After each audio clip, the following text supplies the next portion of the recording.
ጤና ይስጥልኝ የተወደዳችሁና የተከበራችሁ የሐቅና ሳቅ ሚዲያ ተከታታዮች፣ ሰላምታችን በያላችሁበት ይድረስ። አዳዲስና ወቅታዊ መረጃዎችን የያዘው ወሳኝ መረጃ አሁን ጀመረ። አብራችሁን እንድትቆዩ እየጋበዝኩ ርዕሶቹን አስቀድማለሁ። እገታ፣ ግድያና የግዳጅ ወታደራዊ ምልመላ በራያ አወዛጋቢ አካባቢዎች ተባብሶ እንደቀጠለ ተነገረ። በነዳጅ የሚሰሩ ተሽከርካሪዎች የሚለቁትን በካይ ጋዝ መቆጣጠሪያ መሳሪያ እንዲገጥሙ ሊደረግ እንደሆነ ተገለጸ።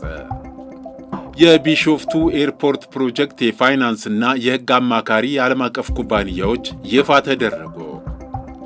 43 የውጭ ዜጎች ሰነድ በማጭበርበርና በዜግነት ጉዳይ ተጠርጥረው ተጠያቂ እንዲሆኑ ተደርጓል ሲል የኢሚግሬሽንና ዜግነት አገልግሎት አስታወቀ።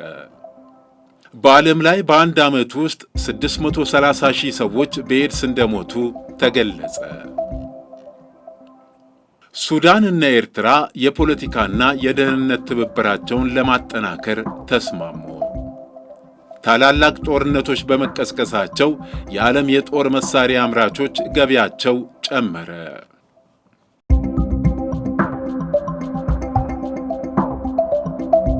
እገታ፣ ግድያና የግዳጅ ወታደራዊ ምልመላ በራያ አወዛጋቢ አካባቢዎች ተባብሶ እንደቀጠለ ተነገረ። በአማራና በትግራይ ክልል የይገባኛል ውዝግብ ባለበት የራያ አካባቢ እገታ፣ ዝርፊያና ግድያ እየተስፋፋ መሆኑንና ወጣቶችን አስገድዶ ለውትድርና መመልመልም እየተበራከተ መምጣቱን ከስፍራው ያገኘነው መረጃ ያመለክታል። ይህ እገታ፣ ዘረፋና ግድያ ማንነትንና የፖለቲካ አመለካከትን መሠረት አድርጎ ጭምር የሚካሄድ በመሆኑ ፖለቲካው ለወንጀል ድርጊት ሽፋን ለመሆኑ ምስክር ነው ይላሉ ወንድማቸውን 600 ሺህ ብር ከፍለው ከእገታ ያስለቀቁትና በውጭ አገር የሚኖሩት አንድ የአካባቢው ተወላጅ።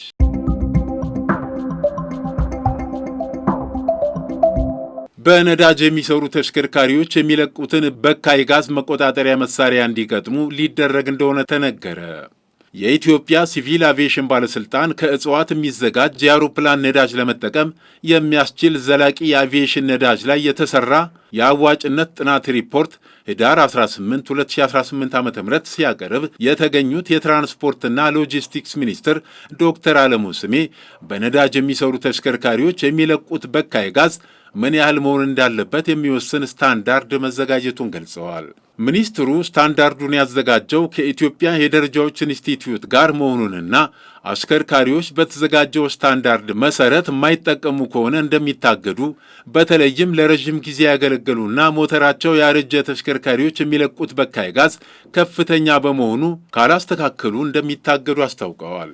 ተሽከርካሪዎች የሚለቁት የጋዝ መጠን በሕጉ ከተቀመጠው በላይ መብለጥ እንደሌለበት መጠኑን ያስቀመጠ የሕግ ድንጋጌ ተዘጋጅቷል።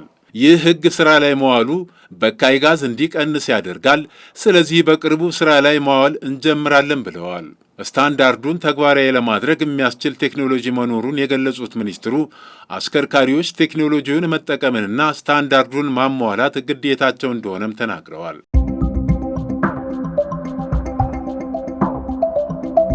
የቢሾፍቱ ኤርፖርት ፕሮጀክት የፋይናንስና የሕግ አማካሪ የዓለም አቀፍ ኩባንያዎች ይፋ ተደረጉ። የፕሮጀክቱ የመጀመሪያ ምዕራፍ ወጪ ግምት በ2.5 ቢሊዮን ዶላር ከፍ መደረጉ ተገልጿል። የኢትዮጵያ አየር መንገድ ግሩፕ በኦሮሚያ ክልል ቢሾፍቱ ከተማ አጠገብ በሚገኘው አቡ ሴራ በተባለ አካባቢ ለሚያስገነባው የቢሾፍቱ ዓለም አቀፍ ኤርፖርት ግንባታ ፕሮጀክት የአሜሪካን KPMG የተባለ ዓለም አቀፍ የፋይናንስ አማካሪ ድርጅት እንዲሁም በአቪዬሽን ሕግና በሕግ ማማከር አገልግሎት የሚታወቀውን ክላይድ ኤንድ ኮ የተሰኘ ኩባንያን ደግሞ የሕግ ጉዳዮች አማካሪ አድርጎ መቅጠሩን ይፋ አድርጓል። አየር መንገዱ የአፍሪካ ልማት ባንክን ዋነኛ የፋይናንስ አጋር አፈላላጊ እንዲሁም ዳር አልሃንዳሽ ኮንሰልታንትስ የተባሉ ድርጅትን ደግሞ የቴክኒክ አማካሪዎች አድርጎ መሾሙን አስታውቋል። ለዓለም አቀፍ ኤርፖርቱ ግንባታ ዝርዝር የፋይናንስ ሞዴልን ያካተቱ የፕሮጀክቱ መረጃዎችን ያቀፉ ሰነዶች ብድር ማቅረብ ለሚችሉ አካላት መላኩን ያስታወቀው ግሩፑ ለቢሾፍቱ ኤርፖርት ፕሮጀክት የመጀመሪያ ምዕራፍ ግንባታ የሚያስፈልገው ከ10 ቢሊዮን ዶላር ወጪ ወደ 12.5 ቢሊዮን ዶላር ከፍ ያለ መሆኑንና ግንባታውም እንደ አውሮፓውያን አቆጣጠር በ2030 ተጠናቆ በዓመት 60 ሚሊዮን ተጓዦችን ያስተናግዳል ተብሎ እንደሚጠበቅም ገልጿል።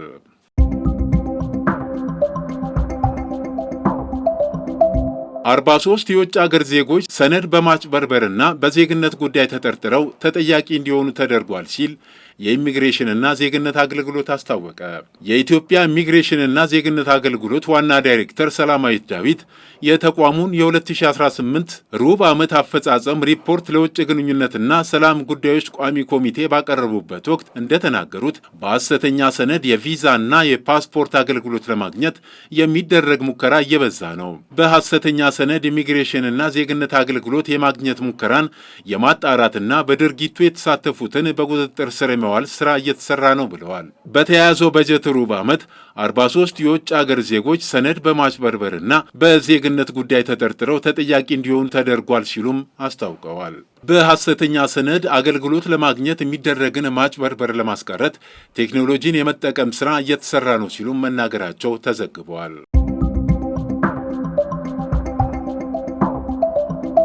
በዓለም ላይ በአንድ ዓመት ውስጥ 630 ሺህ ሰዎች በኤድስ ሞተዋል ተባለ። የዓለም ጤና ድርጅት ዛሬ ህዳር 22 በሚከበረው የዓለም ኤድስ ቀንን አስመልክቶ ትናንት በዋዜማው በለቀቀው ሪፖርት እንደ አውሮፓውያን አቆጣጠር በ2024 የኤችአይቪ ኢንፌክሽን በ1.3 ሚሊዮን ሰዎች ላይ መመዝገቡን አስታውቋል። በኤችአይቪ ምክንያት በተከሰቱ ህመሞች ምክንያት ደግሞ 630 ሺህ ሰዎች መሞታቸውን አስታውቋል። በዚህኛው የፈረንጆቹ ዓመት በዓለም ዙሪያ ከቫይረሱ ጋር የሚኖረው ሰው ቁጥር 40.8 ሚሊዮን ደርሷልም ተብሏል። የዓለም ጤና ድርጅት ከአጋሮቹ ጋር በመሆን ዘንድሮ የዓለም ኤድስ ቀንን መቋረጥን ማሸነፍ የኤድስ ምላሽን መለወጥ በሚል መሪ ቃል የሚከበር ሲሆን እንደ አውሮፓውያን አቆጣጠር እስከ 2030 ድረስ የኤድስን ወረርሽኝ ለማስቆም ቀጣይነት ያለው የፖለቲካ አመራር፣ ዓለም አቀፍ ትብብርና በሰብአዊ መብቶች ላይ የተመሰረቱ አቀራረቦችን እንዲኖሩ ጥሪ አቅርበዋል። የዓለም ጤና ድርጅት እንዳለው ከ10 ዓመታት እድገት በኋላ የኤችአይቪ ምላሽ ወሳኝ ምዕራፍ ላይ ነው። ሕይወት አድን አገልግሎት እየተስተጓጎለ ነው። ብዙ ማህበረሰቦች ለተጋላጭነት ተዳርገዋል። ሆኖም እነዚህ ችግሮች ቢኖሩም ኤድስን ለማስቆም በሚጥሩ ማህበረሰቦች ቁርጠኝነት፣ የማቋቋም አቅምና ፈጠራ ውስጥ ተስፋ አለ ብለዋል። በተለይም በአፍሪካ ሕፃናት፣ ታዳጊ ልጃገረዶችና ወጣት ሴቶች ለተጨማሪ ተጋላጭነት ተጋልጠዋል ሲል ድርጅቱ ገልጿል።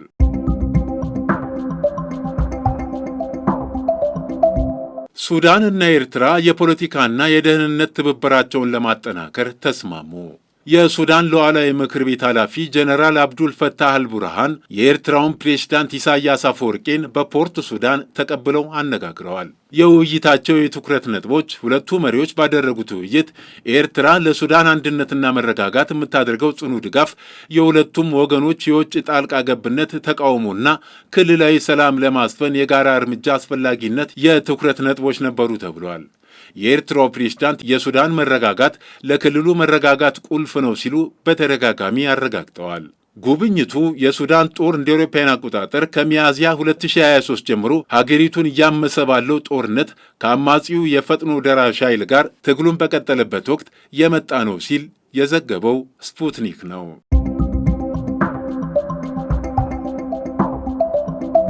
ታላላቅ ጦርነቶች በመቀስቀሳቸው የዓለም የጦር መሳሪያ አምራቾች ገቢያቸው እየጨመረ ነው። በስቶክሆልም ዓለም አቀፍ የሰላም ምርምር ኢንስቲትዩት ባወጣው አዲስ መረጃ መሠረት በመቶ ትልልቅ ዓለም አቀፍ የጦር መሳሪያ አምራች ኩባንያዎች ከጦር መሳሪያና ከወታደራዊ አገልግሎት ሽያጭ የተገኘው ገቢ በ2024 ወደ 679 ቢሊዮን ዶላር ከፍ ብሏል። የጋዛና የዩክሬን ጦርነቶች እንዲሁም የዓለም አቀፋዊና ክልላዊ ጂኦፖለቲካዊ ውጥረቶችና ከፍተኛ ወታደራዊ ወጪዎች መጨመር ኩባንያዎቹ ከወታደራዊ ዕቃዎችና አገልግሎቶች ሽያጭ የሚያገኙት ገቢ ካለፈው ዓመት ጋር ሲነጻጸር በ5.9 በመቶ ጨምሯል። ከዓለም አቀፉ እድገት ትልቁን ድርሻ የሚይዘው በአውሮፓና በዩናይትድ ስቴትስ ውስጥ ያሉ ኩባንያዎች ናቸው። ከኤዥያና ኦሺኒያ በስተቀር በሁሉም ክልሎች ከዓመት ዓመት ጭማሪዎች ነበሩ።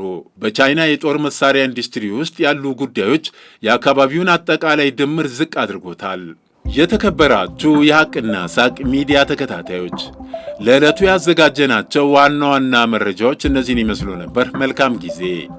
መነሻችንም መድረሻችንም ኢትዮጵያ።